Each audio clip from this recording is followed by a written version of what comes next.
第一点。我没有吃过这个口味，这是人生第一次哎，我没有吃过绍兴醉蟹，好香哦！哇，你看，来哦！人生中第一次在这么多顶帐篷包围下出现在露营的场地，我想玩一个东西耶。每一次的捐印都像一次冒险。要开奖喽！拿起来，一起把它拿起来。1、2、3。秋天是个拥抱的季节，秋天也是一个吃蟹的季节。哇塞，哇，很香，这个味道太好。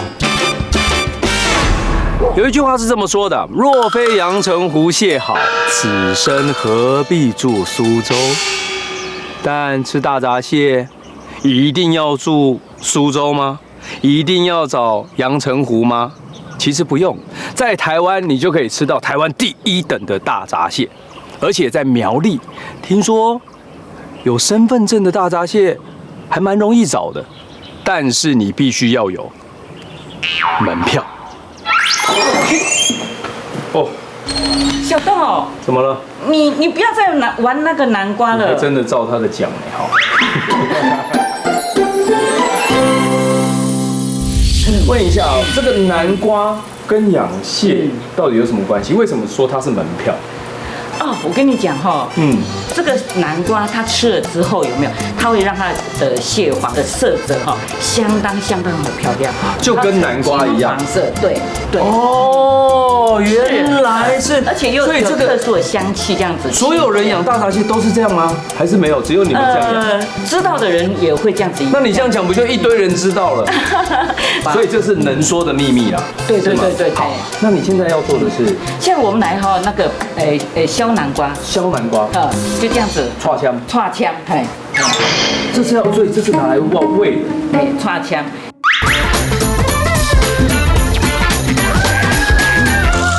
我来好不好？哦，好，这要有一点力气哦。没有，可能我力气哈不够，没关系。像你这种娇羞的女子，还是让我来就好了，好吗？因为我觉得想要得到好的大闸蟹，我还是付出一点点体力。等一下跟他讲，你应该不会拒绝我吧？哦，拒绝什么？他现在开始顾左右而言他了。我来这里会拒绝什么？你觉得我是来吃南瓜的吗？我是来找大闸蟹的。哦，我帮你们准备的。准备啊。一定的。准备的是准备啦。私底下再问一些不能说的秘密。哦，是啊。我还听说这个大闸蟹是非常有爱的大闸蟹。为什么？它什么有爱？你手下去它不会咬你吗？当然会啊。你要不要试试看？我当然不要。那为什么说它有爱呢？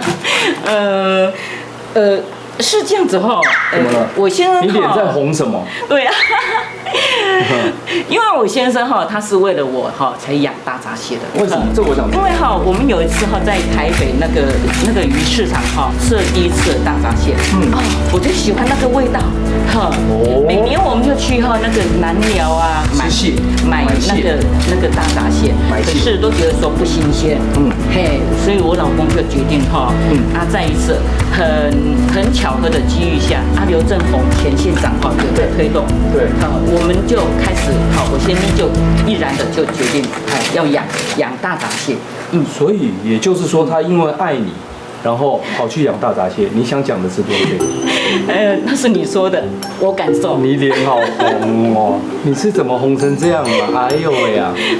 那能不能有一个小小的要求，就是陈大哥是不是一个博爱的人啊？哦，不是呢，他是爱家。那我就不要做了。他居然不博爱，他一定只有爱你一个。那我不管怎么跟他讲，他也不会爱我啊。胡姐说，陈大哥原本是私立高中的退休主任，因为疼老婆，退而不休地改养大闸蟹。而这些用爱养殖的大闸蟹，除了吃健康的有机南瓜，平日的主食还有玉米，客制化大闸蟹的专用饲料。原本属于夫妻俩的小爱，经过了多年的努力，成了满足所有饕客的大爱。这么爱家爱老婆的好男人，当然要好好见识一下喽。大哥，小郑来呀！我刚把那个南瓜弄好了，你现在在捞，那是韭菜啊？这不是韭菜，这叫做苦草。苦草这是也是水草的一种。水草的一种。哎，为什么水草会浮上来啊？因为它被那个大闸蟹捡来吃，你看到吗？它这个大闸蟹，它会捡它的根来吃，吃完了以后，它就把这个它不要它就浮起来。哇塞，这么挑，只吃根啊？对，它那嫩芽嫩根，它有底下有一节白白的，像韭菜有叫白白，它要加些白白加根。哦，哎呀，所以这一池里面下面都是水草哎，都是一定要水草，没有水草，我们生态养殖一定要用水草。OK， 生态养殖的话，水草，但是也会不会担心有一个问题是水质优氧化的问题？反而不会有氧化哦，真的吗？你反而会把那个大闸蟹的那个粪便有没有？对，它一定会有排泄的东西，排泄的东西反而给这个苦草去吃掉。哦，养分，它的蛋有没有？它会发酵，它粪便会发酵氨氮，所以就会变成是另外一种的叫做鱼菜共生。对，就是它现在种的不是菜，它现在种的是水草，用大闸蟹的排泄当水草的养分，水草又把氧气排出来给大闸蟹使用，所以它是一个在池子里的一个很好的循环。对呀，哦，好酷哦。对呀，它所以你看水质都很清澈嘛，它反而会把那个水质有没有净化。所谓的绿色生态养殖，就是完全不施用任何药物。陈大哥说，透过种植水草，营造天然的生态环境，但也因为水中营养物多，容易滋生丝藻，得不定期的将它们清除干净。住得好，吃得天然，再加上来自大埔水库无污染的水源养出来的大闸蟹，自然是健康有活力啊！大哥，我有个问题耶，就是说，我从刚这样走，这样喂，这样捞水草，然后喂南瓜，我这样一路走过来，我有看到小鱼苗，我甚至还有看到田鳖苗，我还有看到蜻蜓，还有看到蜻蜓的幼虫，但是我就是没有看到大闸蟹。因为我们生态养殖，你所看到那些东西一定都会有。对，大闸蟹它是夜行性，白天它不出来。对，所以你白天已经看不到大闸蟹。所以对，水草这么密，你也很难看得到。看得到。所以他们在白天的时候，他们都在里面，旁边很重要，很中间的地方。对，晚上它才会跑到旁边。然后呢，就跟觅食啊。它也会捡这些水草来吃，旁边的草来吃。所以它上来的话，它也出不去，因为旁边有防潮板。对，我没有防潮板。防潮板，它是完全爬不出去的嘛？爬不去，它爬不出去。因为螃蟹它还是需要有钩的，它是滑的，它根本出不去。对啊，所以重点是我们看得到大闸蟹吗？看得到啊！我昨天有放一个地笼上去，有没有？真的，待会拉起来就有螃蟹了。那是不是里面拉多少我就带多少走？都可以。这真的假的？这么好？在哪里？我们来看一下。好来，我们这边地笼在这边。好，要给你拉还是我拉？你拉。我拉。如果说这些是我的，那当然是我拉了，好不好？好，我看一下。哇塞，好像在兑奖。对奖拉出来能有多少？因为有多少，就表示我们家那3口子可以吃到多少，好不好？好。冬天、秋天吃蟹呢，是台湾大家很喜欢做的一件事情。有哦，尤其在我没有吃过这个口味，这是人生第一次我没有吃过肇庆醉蟹，好香哦！哇，你看，来哦。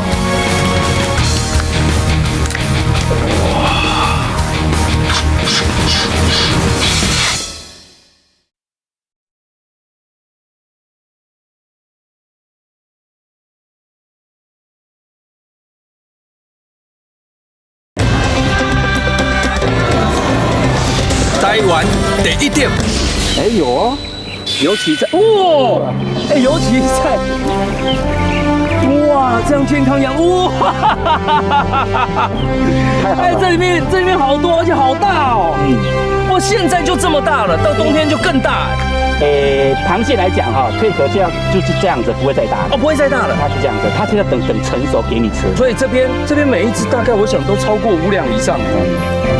以我多年吃大闸蟹的经验，这个5两以上的大闸蟹呢，相当来说，一只成本价就是后面最少2个0起跳，前面的数字是5以上起跳，你就知道了。那很恐怖那这个要怎样？先放回去让它咬？我们要桶子放起来。你要装起来了？怎么弄？怎么倒？要解开来。好，把它倒进去。里面满满的南瓜，吃吧，兄弟们！对呀。OK， 好，走这边，这可以摆这里就好了吗？走走走好，走带回家啊，看看。这个重量随便称一称，哇，OK。陈大哥说，9月底过后，大闸蟹体内的蟹黄与蟹膏成熟后，就会自行爬上岸，确认蟹体达到青背、白肚、金爪、黄毛等条件后，才会带回家暂养。出货前呢，再刷洗干净，绑线固定，接着就可以带上通过64项药物检验合格，依重量分为金银标志的蟹宝宝专属身份证。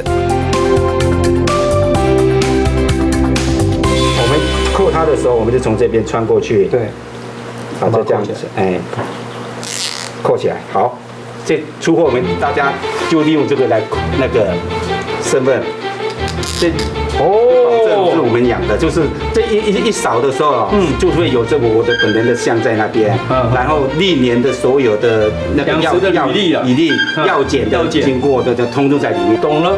所以问一下哦，你说像这样，它每个大小，它的成熟度出现的时候啊，大概是你怎么判定它不会再退壳了？以母蟹来判断的话，这个盖子有没有？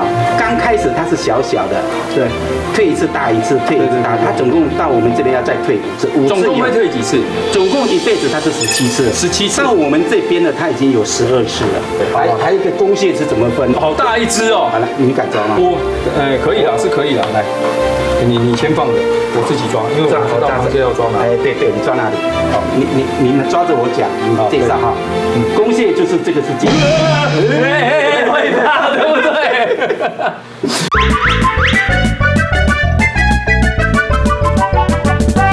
为什么几次壳是在那里看？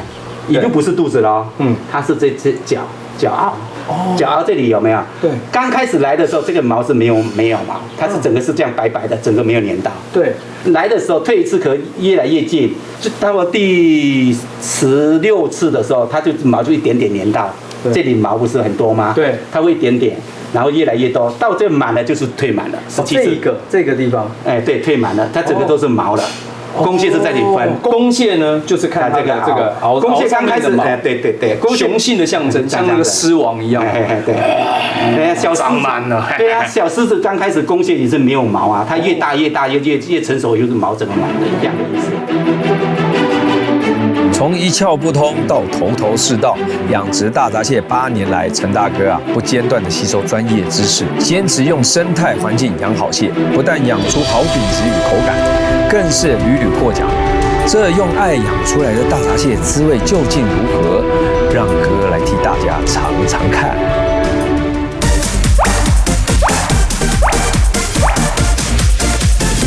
我的天哪！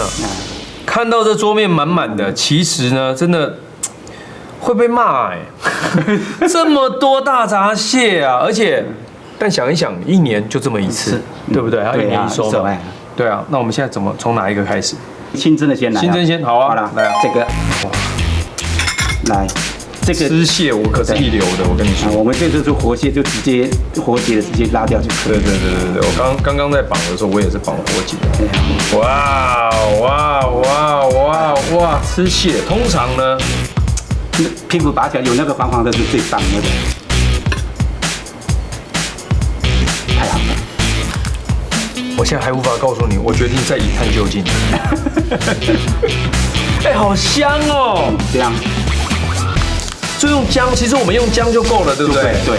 陈大哥问一下，他们说大闸蟹啊，最冷的地方是蟹的心脏，对，所以要把心脏挑出来。心脏怎么挑？怎么找？我其实以往我都是直接一口就把它吃掉了。这个地方哪一个？在这里。能看得到它吗？看得到，六角形。一个六角形的。一般来说，螃蟹的胃、鳃、心、肠这4个部分较脏，尽量不要吃。尤其中医说心脏极寒，但哥有的是铁胃，再喝杯姜茶就 OK 了。大家可不要轻易尝试哦。再切开来，哇，整个都是这个最棒的这个蟹黄，有没有流口水了？一样啊，我吃什么大家吃什么，好不好？好吗？这时候有谁会说不要？你口水都滴下来了，来给你，很好吃，真真的，不痛。来，啊，那呢？这个那个阿房，你不用担心，来，好吧？我跟你讲，顺便教大家怎么吃蟹脚。蟹脚呢，其实啊，怎么有？因为我是要给你的，所以我就用剪刀剪。但我自己吃，我都用咬的，我就把前后啊蟹管咬开来。好，那一般来说呢，吸就会出来。我是用吸的，你可以用吸的试试看，好不好？那我等下我再弄一只给观众看一下，就是出来了，对。哇，好久没看到你，但这一集你来出好像是对的。好，然后这样，露出来了。哇，是不是很棒？对不对？牙期，哎，不行了，这我刚吸过的，我刚突然想到我是吸出来的。品尝大闸蟹清蒸啊，绝对是首选。可以在螃蟹上加一点点姜片，驱逐寒气。蒸的时候呢，加一点酒。这个小秘诀就是将螃蟹反过来放，这样大闸蟹的精华才不容易流失。现在要试的这个是什么？这跟那个不一样吗？不一样，这是清蒸的。啊，这也是清蒸不是吗？不是，它是蒸熟来做的一个醉蟹。蒸熟做怎么做？绍兴用绍兴，有没有绍兴味？超好喝的啊！那哇塞，这有面啊，烫面来加进去超好。对，那你汁该不会都倒掉吧？没有吧？没有，它还有整瓶在那边。我有整瓮的。哎，哇，你有整瓮？你现在家里有几瓮？才1瓮，特地为你做的。你这么说，你要来我不做，我怎么好意思？来吃一下，吃一下。哦，我没有吃过这个口味，这是人生第一次哎。对呀，我没有吃过绍兴醉蟹，好香哦！哇，你看，来哦。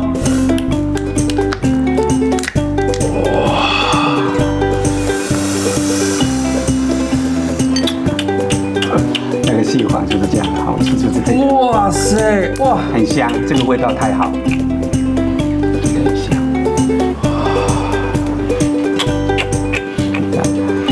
大家不要流口水了，小弟流口水。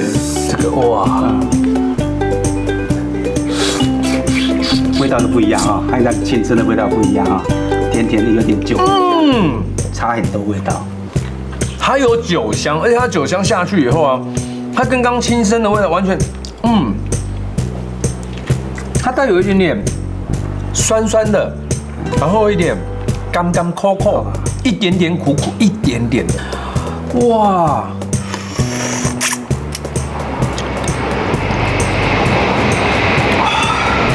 来，你想啊，喝那个汁啊比较好。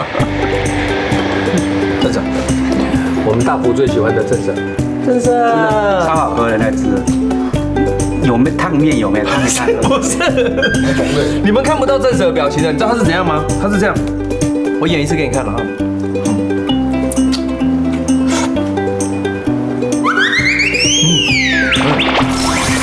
很浓哎。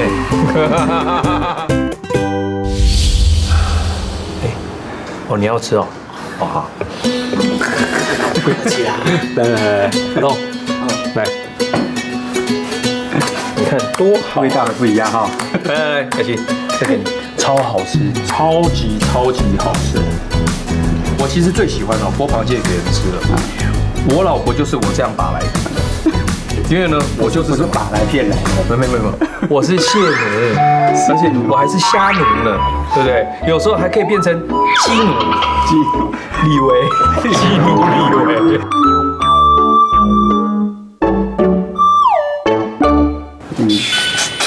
吃法就是这口最棒，你试，慢慢吸下出来，还会有声音哦。你这个方圆100里之内啊，我们在这边吃螃蟹啊，这个路口出去大概500多公尺就闻到香味，不是，他们都听到声音了。原来你他这样啊，又有人在吃螃蟹。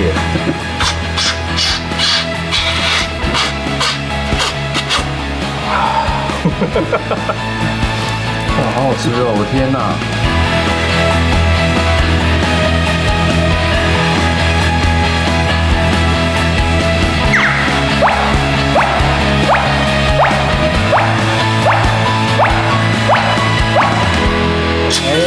吃过瘾了吗？过瘾了哈。大闸蟹会过瘾吗？哎呀，不可能啊！这个季节我会一直，对我会一直这样子到这个秋天、冬天结束。啊，所以现在谢谢你过来的捧场，我们这个哈，你现在吃完了以后呢，我一些那个给你带回去。那个，听说你老婆也爱吃螃蟹，对吗？带回去。对呀。我老婆，对我老婆，我小孩都很爱吃。然后其实也不瞒您说，全世界最爱家的2个男人，现在就坐在这餐桌旁边，一个是我，一个是你。对，这就对了。对。哇啊，那怎么好意思？你是用买的，我是用养的，我比你更爱我老婆。对。好来，这个再给你带回去的。好。哇，所以它上面这个层是什么？这个我跟你讲哈，这个回去了以后呢，我这已经是那个装在箱子里了。对，这一个保湿布已经要盖上面的，它干了它都会死掉。OK。然后这一个保冷剂在上面。保冷剂 OK， 在上面剂。你回去了以后有没有？你这个还没有吃的时候，你可以放到冰箱冷藏，不能冷冻哦，冷冻结冰就死掉了。OK， 是的，冷藏，然后盖着要这样盖着。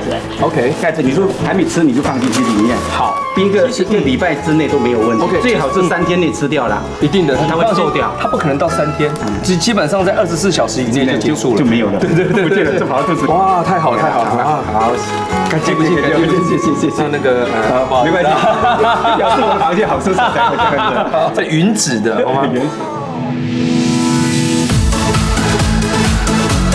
古人说：“秋风起，蟹脚痒，菊花开，闻蟹来。”我只能说啊，好吃的蟹黄啊，真的会让人有上天堂的感觉。有机会一定要尝尝这人间美味，带着充满爱的蟹礼，哥还有个约会。因为秋天不只是吃蟹的好时机，也是开路的季节。Everyone，现在我让你看一下我们以前在做的事。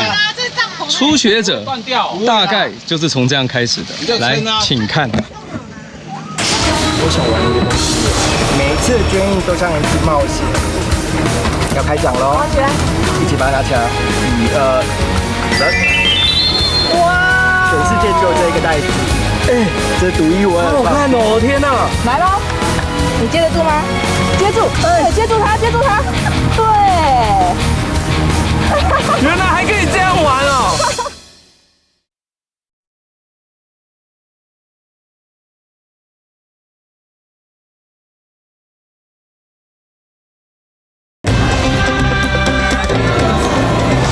待完得一点。初学者大概就是从这样开始的。来，请看。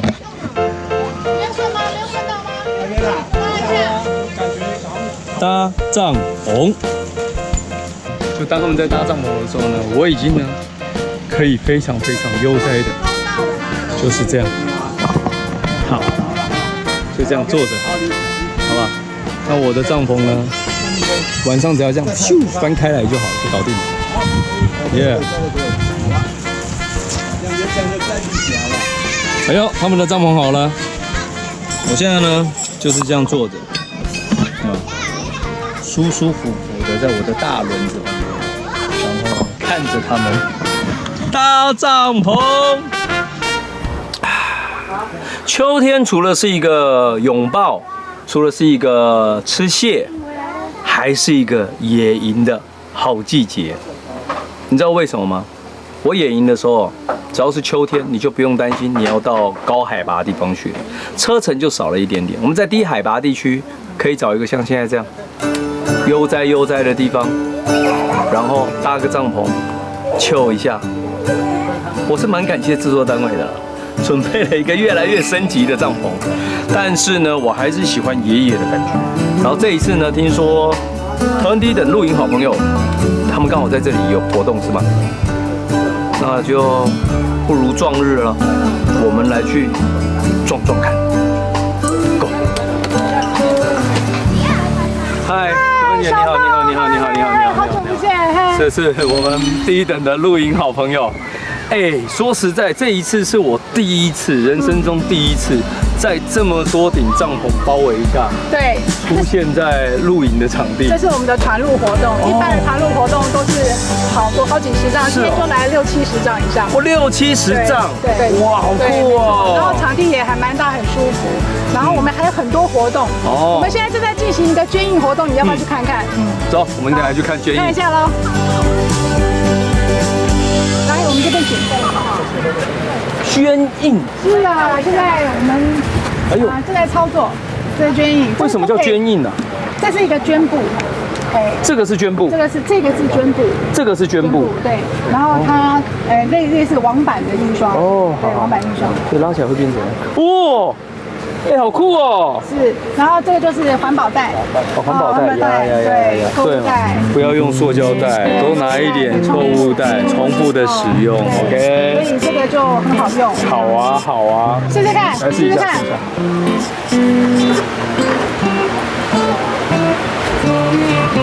来，先准备一个空的，难吗？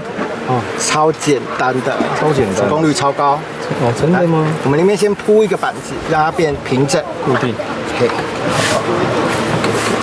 嘿，来，这怎么弄？这个，嘿，选好这个板子，然后我们要印刷的位置，放这里好了，好不好？对，好。你好像有点皱，我有点皱，你要把它拉轻一点，对。好，这样。好，然后什么颜色都可以。绿色我已经调好了绿色。对，我想玩一个东西耶。好，借我一下。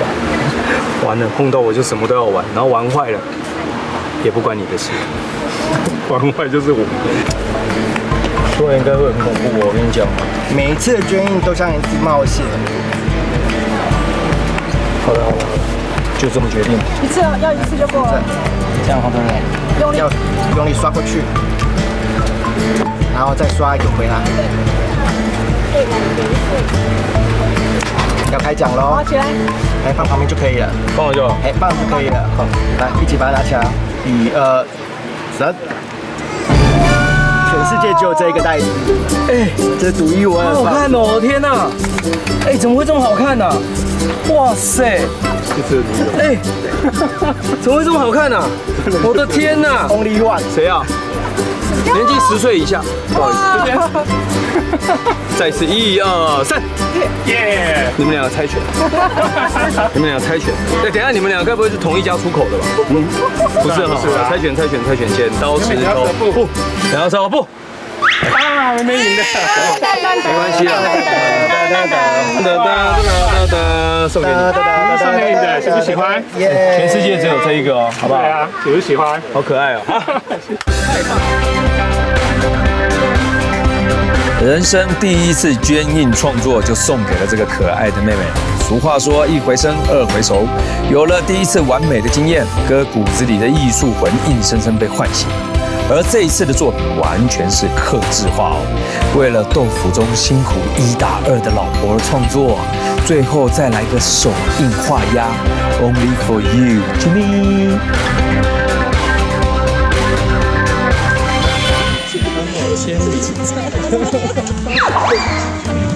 你是不是便秘啊？快讲，一定要讲出来，我才会帮你讲。勇敢。耶！我帮你签。这是你哥哥吗？对啊。啊，来，哥哥他的。我有2个哥哥。真的哦？但是你有2个，那怎么办？他写一半，另外一个再趴着写一半。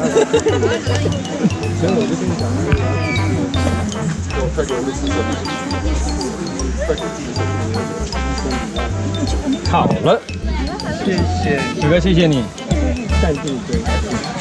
你妹妹要说什么？小哥啦，不要逼他了，走吧，走。哦，这个是我们什么东西啊？对，我们的主厨，年轻的主厨 Justin。你好年轻哦。对啊，你几岁？我刚升大一。刚升大一。对。大一是几岁？18。我没有在读书的，我已经离开学校很久了。可是不要看Justin这么年轻哦，他已经露营有500路了。500路了。对，我就从很小就家人都一起出去露营。还少我一点点。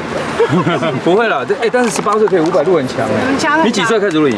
很小3岁差不多。开始露营。我儿子1个月大就跟我在露营。可以训练好好的手艺啊，他就是因为500路这样训练出来。对，一定要好好训练。这个你现在做的这是什么？这是西班牙海鲜饭。西班牙海鲜炖饭。对，但是这不是正统的，这样子吃比较台湾人比较喜欢啊，比较合胃口。OK， 而且食材也不会那么贵，就好了耶，汁可以再干一点会更香。真的，但是我等不及。你等不及，好吧，那就直接开始吃。没有，给我1口就好了，我只吃1口。好，我帮你把它挖开好了，那你就挖里面的。这就好，我只是想试一下。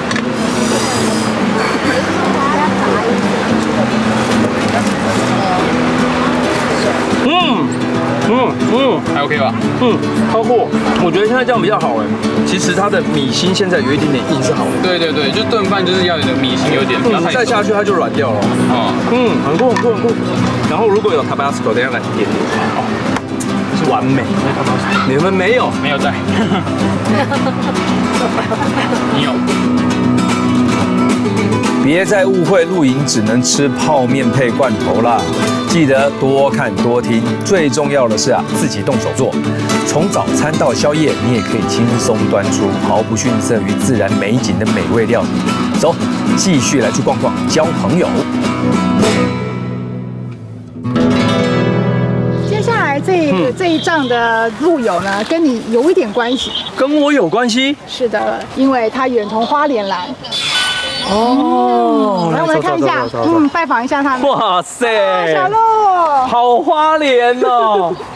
哇塞，你好，哇，小鹿一个人带2个小孩露营，对他现在比较忙，然后呢，所以呢，他就平常会带小朋友呢，在花莲啊各地去露营，所以呢，虽然还有花莲仔day，好酷，所以啊，你不觉这里远远这样？谢，不好意思啊，给我打搅一下。这里就是远远看来就是满满的海味哎，我好喜欢那个哦，这个也是哎，好漂亮哦。喜欢扮家家酒。对啊，看得出来了。请吃水果。这个是真的吧？我自己切的。因为这里全部都是扮家家酒的东西，看喜欢煮。这是可以拿哈？可以吗？你们说可以。好可爱哦！你们露营露多久啊？3年。3年都是在露营区，都是在露营区，因为我都一个人带2个小孩，所以要安全露营区。OK， 好酷！你是哥哥？对。是吗？你是哥哥？妹妹，我也想从小朋友身上吸收一点点，就是他们看待露营的感觉是什么？你跟我分享1个就好。露营对你来说有什么好玩的？1个。可以晒太阳，好棒的回答哦！为什么可以晒太阳？好棒的回答哦！晒太阳会怎样？会长高。这个就是一个好棒的回答。你知道为什么晒太阳会长高吗？因为它有紫外线，在紫外线呢跟你身体的 D3合成了以后，你的身体就会产生钙质。钙是需要合成的，而且你知道你要晒太阳以前你要先吃什么？你可以吃鸡蛋、蛋黄，有很多，还有香菇。都会让你产生钙质，只要晒到太阳，就开始长钙，你就开始长高，好酷哦！花莲，那居然相逢即是有缘。我身上有什么是花莲会想吃到？我有大闸蟹，你要不要？要。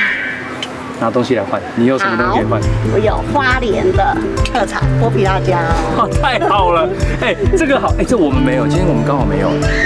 我没有这个东西，太酷了！剥皮辣椒，那我等一下拿大闸蟹来给你换。说起露营的好处，答案其实不少。亲近大自然，呼吸新鲜空气，应该是多数父母一开始带孩子露营的原因，也开启了这条有饭店不睡，硬要搭帐篷、打地铺、当野人的不归路。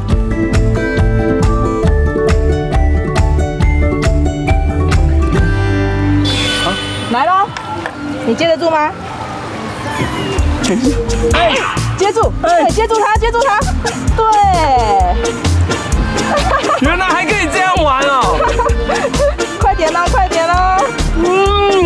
没有味道。在旁边啊。可以自选。对，两种自选。不是去哪里买的？现在在找啦。从日本带回来的。就说嘛，台湾我是一直没看到这个东西。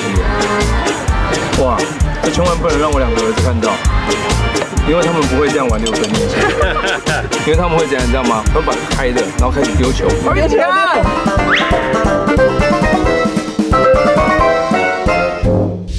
哇塞，这个是什么？原来在露营区无奇不有哎！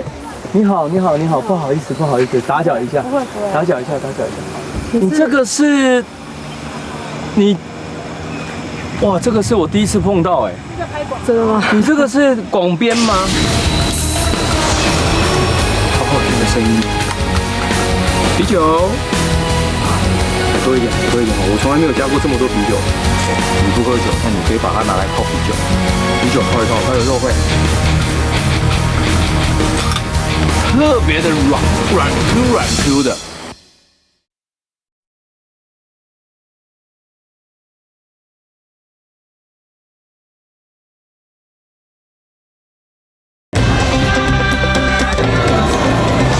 台湾第一店，哇，这个是我第一次碰到哎。真的吗？你这个是广编吗？没有。我可以坐旁边吗？来，请坐，请坐。好。这是我的荣幸，请坐。哇塞！这个，哎，我唯一一样的就是我有跟你共同一样的椅子。这张椅子真的很好坐。这个算什么风格啊？而且这个灯很厉害哎。这是单品。对啊，这个灯很厉害哎。你应该给我玩吧？我有，哇，好厉害的灯哦！哇，然后你这个也是你自己带来的？对，自己带来的。这你自己做的吗？当然不是。就在湖畔边，你就创造了自己一个小天地。是啊。你一个人来吗？没有，我有带小朋友。哦，那你小朋友呢？那个小女生。哦，哎 ，Prince。Hello。你跑过来怎么让我感觉很像电影？真的吗？你叫豆哥哥？你是好莱坞的电影吗？而且你就好像从杜拜跑回来一样，好可爱哦！哇，你们一家都是这个风格。很难想象眼前这位气质出众的路友，居然叫做汉子妈。由于经常一个人带着2个孩子开车露营，装备自己上自己卸，因此被路友称为汉子妈。汉子妈 Jenny 是露营生活美学爱好者，她说费尽心思就是要让生命更美丽。我现在开始觉得，因为我从来没有参加过团露，就是在露营区里一次有60-70帐在这边，然后其实我觉得有很多露营帐篷出现，跟很多家庭的脑袋一起在这里的时候，会变成很多会切磋，就会哦，原来可以这么做，原来可以这么做，哦，原来可以这么做。好酷哦！我觉得我的野营风格元素又多了一样。我回去会来试试看。我也想要尝试野营。你确定？对啊，因为孩子大。OK， 我跟你讲哦，野营基本上你能够接受，你像这里这样子的话，没有电 ，OK， 没有水 ，OK， 洗澡要在溪水里，而且那个溪水大概只剩下10度。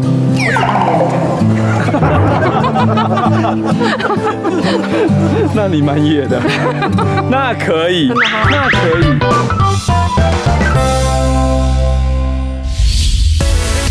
原来团露这么有趣，不但认识了年轻主厨、布置高手，回家煮晚餐前还得到2罐适饮的啤酒。虽然说哥最近在戒酒，不过你以为啤酒只能喝吗？拿来做菜也很不错哦。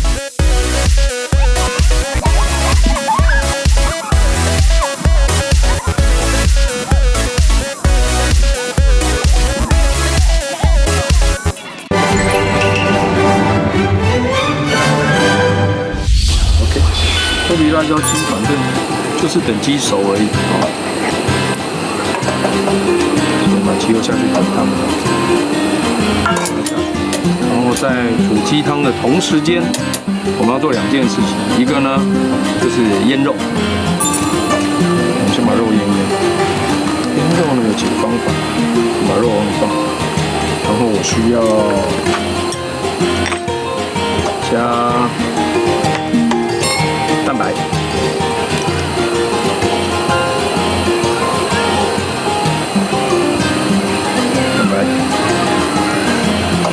就是看等一下谁想吃嘛就吃吧。蛋白，然后再来就是加这个，好好听的声音。不喝酒，但是我用酒煮给你们吃哎。啤酒，多一点好，多一点好，我从来没有加过这么多啤酒。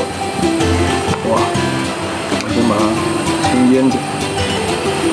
要给它一点时间呐，用啤酒下去腌，软化它的肉质。啤酒除了喝，还能做菜。OK。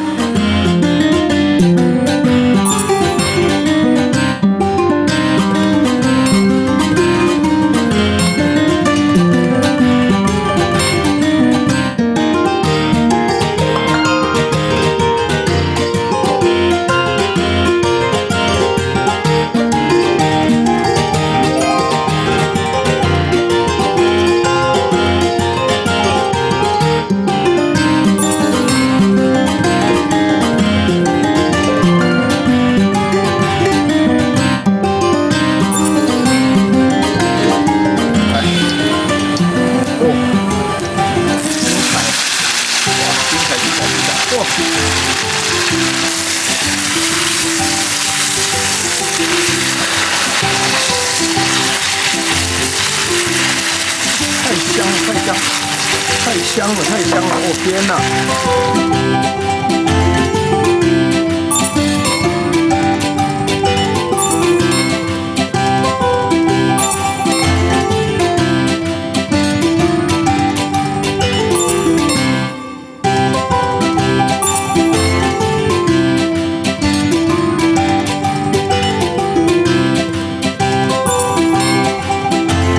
哦，这个真的跟你一般吃到的东西不太一样哦。我的酱是很厉害的，呵，飞了。哇！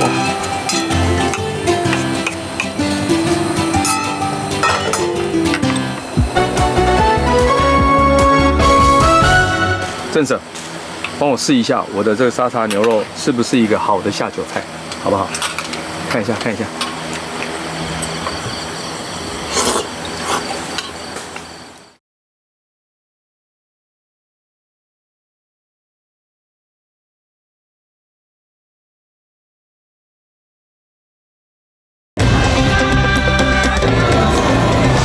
台湾第一点。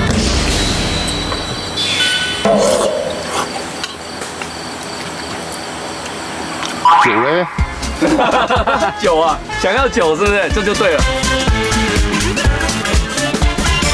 我跟你讲，沙茶牛肉这一招啊，真的很好用，因为你用啤酒下去稍微泡了一下。你不喝酒，那你可以把它拿来泡啤酒，啤酒泡一泡，它的肉会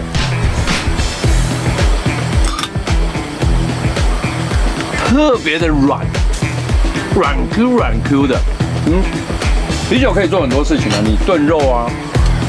炒菜啊，只要跟肉有关，可以软化它，这也蛮好的。再来呢，我们来试一个好剥的剥皮辣椒鸡。我跟你讲，超剥哦，这个实在是剥到哇，剥到你不要的。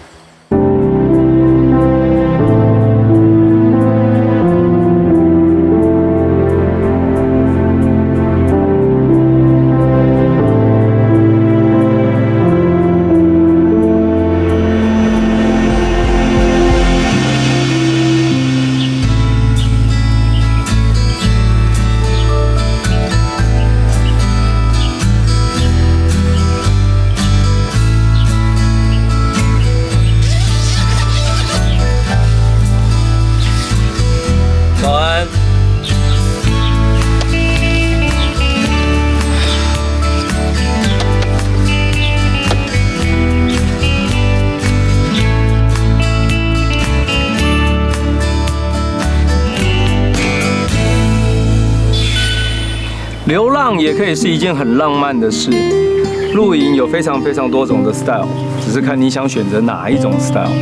然后找一个你喜欢的地方，也许是露营的场地、露营区，或者是一个安全的溪边、安全的山林里，你可以找到一个属于你自己的一片小天地，然后就在那很轻松做你想做的事。对我来说，露营就这么简单而已。